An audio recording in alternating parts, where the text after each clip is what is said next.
राजस्थान के शहर कोटा में, जिसे कोचिंग का शहर कहा जाता है, उसमें छात्रों की लगातार हो रही आत्महत्याओं पर एक जनहित याचिका सुप्रीम कोर्ट में दाखिल की गई। मुंबई के डॉक्टर अनिरुद्ध नारायण मालपानी ने ये याचिका दायर करते हुए एक गुहार लगाई कि सुप्रीम कोर्ट इन संस्थाओं पर रोक लगाए, इन संस्थाओं के लिए एक नियम और कायदे बनाए ताकि इस तरह की आत्महत्याओं को रोका जा सके, क्योंकि इन संस्थाओं की, कोचिंग इंस्टीट्यूट्स की बढ़ती तादाद और उनके बीच गलाकाट कंपटीशन की वजह से और इस पर जो बोझ छात्रों पर डाला जाता है पढ़ाई का, उसकी वजह से छात्र आत्महत्या कर रहे हैं। लेकिन जस्टिस संजीव खन्ना की अध्यक्षता वाली खंडपीठ ने इस मामले में सुनवाई करते हुए अहम टिप्पणी की। उनका ये कहना था कि इसमें संस्थानों की गलती नहीं, गलती माँ बाप की बढ़ती उम्मीदों के बोझ की है, जिसके चलते छात्र ये सोचता है कि जान हल्की है और उम्मीदों का बोझ भारी, जिसे उठाने में उनके कंधे अक्षम हैं। उन्होंने ये भी कहा कि संस्थान में बढ़ती कंपटीशन बढ़ रहा है, छात्रों के बीच में एक एक नंबर से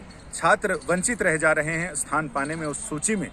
ऐसे में माता पिता की उम्मीदें बहुत ज़्यादा होती हैं, उनका दबाव, उनका प्रेशर ज़्यादा होता है। संस्थानों की गलती नहीं, गलती पेरेंटिंग की है, यानी माँ बाप की है। माँ बाप अपने जीवन में जो नहीं कर पाते हैं वो बच्चों के जरिए कराना चाहते हैं। और कई बार याचिका में ये भी कहा गया कि माँ बाप कई बार लोन लेकर, ऋण और कर्जा लेकर अपने बच्चों को उन संस्थानों में भेजते हैं, कोचिंग करने भेजते हैं। इसमें यह भी बात सामने आई कि पहले ये नियम था कि जब 12वीं करने के बाद बच्चे कोचिंग के लिए जाते थे और उसके बाद वो इंजीनियरिंग में दाखिला होता था। लेकिन अब संस्थानों ने, याचिका में ये बात कही गई है, संस्थानों ने किसी भी समय 9वीं 10वीं के बच्चे भी वहाँ पर कोचिंग के लिए आते हैं, यानी रेगुलर पढ़ाई वो सेकेंडरी हो गई है, कोचिंग मैंडेटरी हो गई, कोचिंग प्राइमरी हो गई है। तो ऐसे में ये कहा जाना कि संस्थानों पर रोक लगाई जाए, इस पर कोर्ट ने सहमति नहीं जताई। कोर्ट ने कहा कि उन्हें अगर कुछ शिकायतें हैं, कुछ रेगुलेशन बनवाना चाहते हैं, कोई कानून बनाना चाहते हैं, सरकार से कोई उम्मीद है, तो ऐसे में उनको सरकार के पास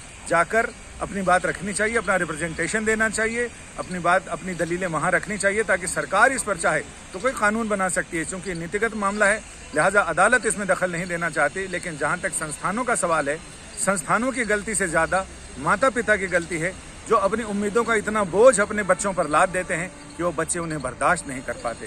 कंपटीशन का ज़माना है, ऐसे में जाहिर है कि प्रतिभा के मुताबिक ही उन्हें कोचिंग दी जाए। लेकिन माँ बाप बिल्कुल ये चाहते हैं कि उनका बच्चा, बिना ये देखे कि क्या उनका बच्चा इंजीनियरिंग, मेडिकल, इन सारी चीज़ों के लिए कैपेबल है, उसकी समझ उतनी विकसित है, उतने प्रतिभा उसके पास है या नहीं, उसे दरकिनार रखते हुए वो अपनी उम्मीदों का बोझ उन पर डालते हैं, वो प्रेशर डालते हैं, जो मुश्किल है, जिसकी वजह से बच्चों की आत्महत्या की प्रवृत्ति बढ़ रही है।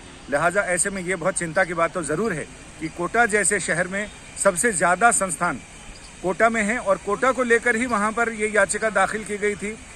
सुप्रीम कोर्ट ने यह भी कहा कि वो चाहे तो सरकार के पास जा सकते हैं, चाहे तो राजस्थान हाई कोर्ट में ये अपील दाखिल कर सकते हैं, वहाँ अपनी बातें रख सकते हैं, क्योंकि अधिकतर संस्थान कोटा के हैं जो राजस्थान हाई कोर्ट के क्षेत्राधिकार, न्यायिक क्षेत्राधिकार में आते हैं।